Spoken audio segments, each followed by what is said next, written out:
안녕하세요. 대구부동산 스터디입니다. 특별 브리핑 한번 해보겠습니다. 소리가 약간 울렁거림이 있습니다. 화면이 전환될 때 그 양해 좀 부탁드립니다. 제가 원샷으로 다 찍기에는 이 데이터를 정리하는 게 막 뒤죽박죽이 돼가지고 설명이 잘못될 수 있어서 슬라이드쇼로 놓고 하는 관계로 약간 양해를 부탁드립니다. 요거 최근 1월 달에 일어난 일들이죠. 용산 롯데캐슬 그랜드 32% 폭락. 이 폭락이 사나울 폭차에 떨어질 낙자라서 그냥 사납게 많이 떨어졌다 이런 의미로 이해하시면 되겠죠. 이 편한 세상범어 24% 폭락. 현대 아이파크, 피크 아니죠, 파크죠. 이렇게 써놔야 되겠어요. 27% 폭락. 그 외 다수의 한 20%를 넘어가는 엄청난 폭락 물건들. 그들은 왜 막 던졌나? 그들은 등신인가요? 왜 막 던졌을까요? 용산 롯데캐슬 그랜드부터 한번 파악해 보겠습니다. 자, 22년 1월 6일날 우리한테 갑자기 충격적인 소식이 전해졌죠. 용산 롯데캐슬 그랜드 8.9억까지 거래되는 것이 층수는 한 층이 낮아져서 6억에 거래가 됐어요. 자, 그래서 제가 21층 물건 지금까지 거래된 내역을 쭉 다 찾아봤습니다. 그 중에 123.41형을 따로 골라냈어요.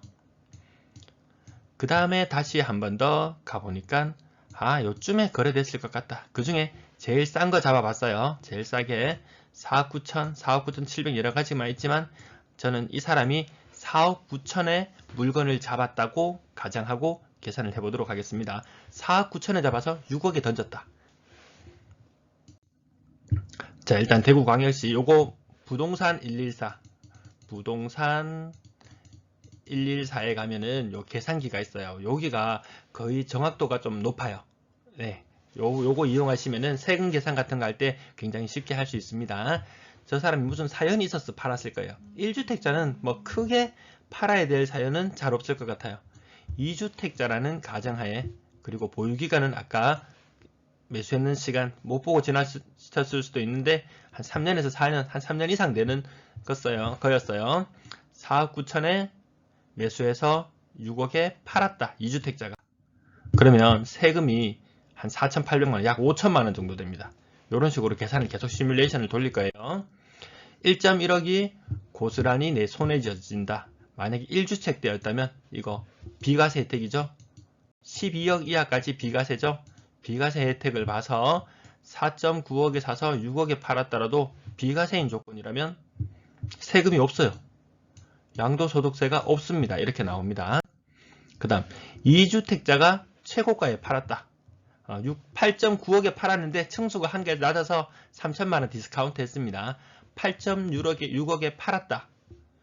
그러면 세금을 정상적으로 내야 되는 상황이라면 비과세가 아니라면 2억 1천만원 정도 세금이 나와요. 자, 최고가에 팔았다면 양도차익을 3.7억 거둘 수 있다. 이게 비과세 조건일 때요. 그 다음 신규주택 처분 기간이 만약에 걸려있는 상태에서 신규주택 취득으로 인해서 기존주택 처분 기간이 만약에 걸려있는 상태에서 처분이 제때 안 되어서 일시적 1가구 2주택 기간이 종료되어 간다. 일시적 1가구 2주택 기간이 지난 후에 매도를 하게 되면 3.7억 차액에서 2.1억이 세금이에요. 손에 1.6억밖에 안 쥐어져요. 8.6억에 팔았는데도 일시적 1가구 2주택도 사라지고 최종 금액에서 10% 할인 금액인 7.8억에 만약에 매도를 했다면 어떻게 되는지 한번 봅시다. 자, 세금이 1억 6천만원 정도 됩니다. 2.9억의 차익 중에서 세금이 1.6억, 내 손에는 1.3억밖에 지어지지 않아요. 사실 요즘 최근 트렌드가 이 최고가에서 한 10% 정도 혹은 20% 정도 할인된 금액, 고가의 물건들일수록 그렇게 거래되는 사례가 많이 있죠. 실제 호가 기준으로는 진짜 30% 정도, 40% 정도 할인된 그런 것들만 거래가 주로 되고 있어요. 이게 또 최고가의 20% 할인된 금액, 6.9억에 매도를 했다면 요즘 트렌드에 좀 맞게 금액 매도를 하는 거죠. 차액은 2억이 되고 세금은 1억이 됩니다. 내 손에 1억이 쥐어지는 거예요. 여기까지 이해되시나요? 조금 빠르면 나중에 표로 다시 한번 정리해 드립니다. 제가 요 했던 과정을 알려드리는 거기 때문에 이 시청자분들께서도 요런 과정으로 한번 계산해 보면 주위에 좀 미심쩍게 거래되는 게 있잖아요. 이런 식으로 한번 계산을 내보면은 저래서 저 사람이 저렇게 팔았구나 수긍이 되실 거예요. 계산 방법 크게 어렵지 않아요. 자, 이번에는 6억 9천에 팔았다. 그러면 세금이 아까 1억 가까이 나온다고 했죠? 맞죠? 6억에 매도를 한 경우는 어떻게 될까? 세금을 내는 경우에 비과세가 아니고 과세인 구간이에요. 그러면은 세금이 0.5억, 내 손에는 0.6억이 지어져요. 같은 6억에 매도를 했지만 과세냐 아니냐에 따라서 내 손에 지어지는 돈이 굉장히 차이가 납니다. 자질구레한 경비는 다 제외하고 계산해 보도록 하겠습니다. 실제 6억에 거래가 됐잖아요. 만약에 이 사람이 과세 구간으로 접어들어서 8.6억에 매도를 했다면 순수익이 1.6억이 됩니다. 순수익이 1.6억이 돼요. 그러면 부동산 가격이 계속 오를 거라고 생각을 했으면 이 사람은 더 기다렸다가 더 많은 차익을 누리기 위해서 기다렸을 거예요.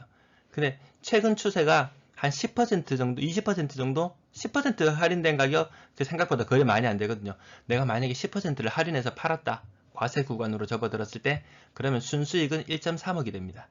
요즘 최근의 트렌드에 따르면은 최고가에서 20% 정도 할인된 거래가 생각보다 많이 되고 있어요. 그러면 이 사람은 만약에 양도세 비과세 구간을 지나가 버리게 되면은 순수익이 1억이 남습니다.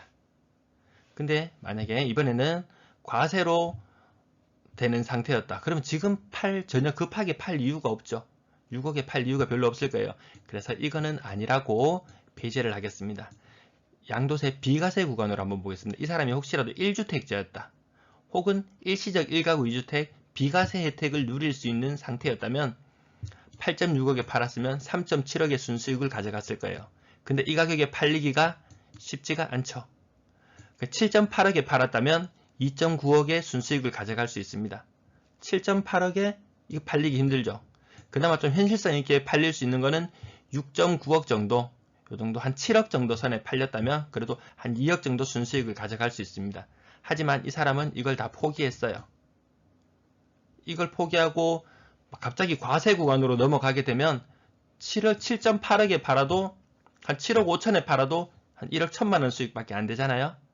이 사람은 제가 봤을 때 비과세 구간에 있던 요 마지막 6억에 팔았지만 비과세 혜택을 누릴 수 있었으면 이 사람은 1.1억의 순수익을 가져갔습니다. 조금 더 기다렸다가 6억 9천에 파는 것보다 더 이득이에요. 아니면 조금 더 기다렸다가 한 7억 2천에 판다. 자, 위에 한번 다시 적어 보겠습니다. 과세로 7.2억에 팔면 한 1.1억의 순수익이에요. 근데 비과세 구간에서 6억에 팔았어요. 그래도 순수익이 1억 1천이에요. 순수익이 똑같아져요. 그래서 누가 봤을 때는 어떤 사람 8억 5천, 8억 6천 주고 사는 사람 입장에서 봤을 때는 저 사람 왜 저렇게 싸게 팔았어? 라고 할 수 있겠지만 이 사람 아주 딱 객관적으로 계산기 딱 두드려 보니까 요게 실익이 더 크다 라고 판단을 하고 이렇게 했는 것 같습니다. 여러분이라면 어떤 선택을 하시겠습니까? 여러분들이 만약 1주택자다, 2주택자다 어떤 선택을 하시겠습니까? 영상 뒷부분에 정리 한번 다시 해드릴게요. 하락률 순서로 하기 때문에 제가 영상을 3개 다 이 편한 세상까지 올리려고 했는데 너무 시간이 길어질 것 같아서 현대 아이파크 한 번 더 분석해 보겠습니다. 길게 안 하겠습니다. 자, 분양가는 2.5억 정도였어요. 이렇게 이 사람이 수분양자일 수도 있어요. 이 경우도 있을 수 있고 아니면 매수가 최근 거래되었던 내역 중에서 여기도 같은 층수 4층으로 계산했을 때 이 금액이 5억 9,900, 5억 6천에 사서 4억 9천에 던지지는 않았을 거예요. 요 매물이 아마 게시판에 종종 올라왔을 거예요. 무슨 사정이 있어서 급하게 팔아야 되는 물건이라고 이렇게 올라왔을 거예요. 그 사정은 명약 가능하죠. 비과세 혜택이 가장 클 거예요. 그래서 만약 4억 9천, 이 사람이 4억에 잡았던 물건을 던진다고 한번 요 4억 500인데 500 날려버리겠습니다. 4억에 잡아서 5억에 팔았다고 한번 계산을 해볼게요. 어떤 결과가 나올지. 그리고 혹시 이 사람이 수분양자에서 2.5억에 샀던 물건을 던질 수도 있습니다. 자, 이번에 먼저 계산하는 것은 매수가를 4억으로 산정했습니다. 표 위아래로 나누어서 과세 비과세가 있습니다. 과세 비과세가 있어요. 그러면 순수익이 만약에 이 사람이 5억에 팔았다. 5억에 팔았다. 비과세였어요. 1억, 순수익 1억을 챙겨갈 수 있는 상황이에요. 근데 이 사람이 조금 욕심을 내가지고 야 그래도 최고가 그래도 6.7억 정도까지 찍었던, 층수가 조금 더 높긴 하죠. 뭐 한 6점 최고가 그래 한 6.4억까지 찍었던 물건인데 나 6.4억 정도면 팔아야 되겠다. 근데 거래가 안 되잖아요. 내가 만약 6억에 팔았다. 야 6억에 나중에 시간이 지나서 과세 구간이 되어서 6억에 팔아봐요. 차액이 1억밖에 안 돼요. 차라리 지금 엄청 남들이 봤을 때는 뭐 폭락시키고 손해보고 팔고 나가는 것 같지만 이 사람한테는 이것이 최고의 선택입니다. 그래서 과세 구간인 비과세 구간이 지나고 한두 달 더 지나서 비과세 구간에 접어들었는데 집값이 주위 집값이 자꾸 떨어지고 있어요. 그래서 내가 5.4억 정도의 매도를 한다고 해봐요. 그럼 순수익이 0.7억, 갑자기 3천만 원의 수익이 날아가는 겁니다. 이거 5억에 매수했다 누군가는, 최근에 5억 7천 8천에 거래된 사례들이 있다. 매수자 입장에서도 이득이죠. 지금 뭐 더 떨어질지도 오를지는 아무도 모르는 상황이라는 가정하에 매수자 입장에서도 괜찮은 가격에 샀다 뭐라고 할 수 있겠죠. 그 매도자 입장은 손해를 보고 팔았냐. 물론 이 최꼭지에 이 최꼭지에 팔 수 있었으면 순수익이 훨씬 더 클 수 있었겠지만 그래도 지금 현 시장 상황에서 이 사람이 판단했을 때는 가장 합리적이다라고 볼 수 있을 것도 같습니다. 물론 2억씩 차익 보고 팔았다면 더 좋았겠지만 거기까지 욕심은 안 부리고 나중에 더 손해볼 수도 있는 상황을 가정해 본다면 나름 합리적인 판단이라고 생각이 될 수 있겠죠.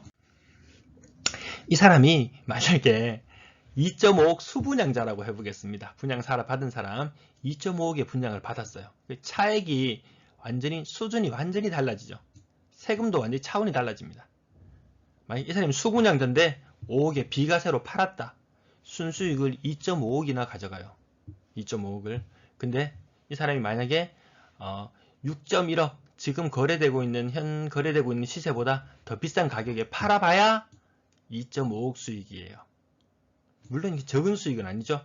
여기 제가 살짝 오타가 있네요. 1.5억입니다. 1.5억.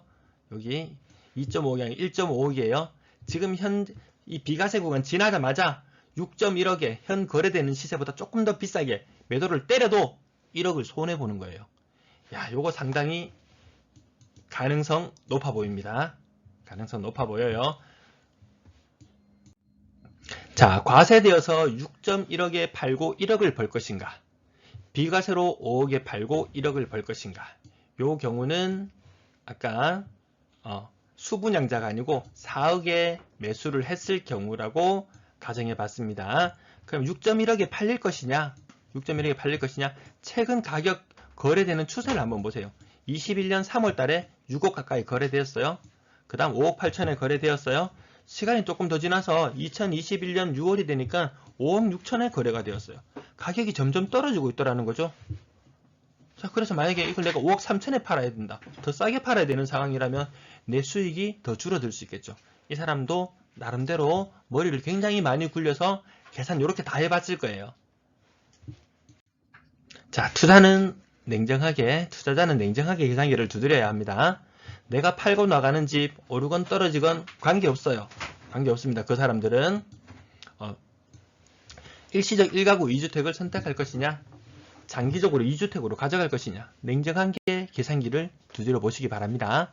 자신이 장기 전망을 어떻게 보느냐에 따라서 달라져야 하지, 남들이 들고 달린다니까 나도 따라 달려가야지 하는 것은 현명한 판단은 아니라고 생각이 됩니다. 혹시 나도 들고 달린다고 뭐 그럴 수 있어요. 들고 달리는데 그러면 들고 달리면서도 요 계산기는 수시로 한번 두드려 보세요. 어느 게 더 이득이 큰지. 무주택자가 집을 사야 하는 경우라면 매도자와 윈윈의 계약이 될 수 있다. 이거 마치 분양권, 양도세, 매수자 부담. 그 실제로 양도세, 매수자 부담 하면은 양쪽 다 이득이잖아요. 양쪽 다 이득인 부분이 많습니다. 자, 만약 1주택자가 갈아타고자 한다면 저런 물건을 찾아야 합니다. 물론 기존 주택도 어느 정도 할인 판매를 각오해야 할 것이고요. 비과세로 기존 물건을 정리해야지 실익이 확실히 커집니다. 2주택 이상인 경우라면 사실 저런 물건 사도 취득세 내고 그 다음 보유하는 기간에 보유세를 내고 나면 실익은 크지 않습니다. 세금 내고 세입자에게 봉사할 거라면 괜찮은 매수 방법이 될 것 같습니다. 아니면 장기적으로 아주 크게 오른다고 예상을 하면 또 괜찮을 것도 같습니다. 오늘도 시청 감사합니다.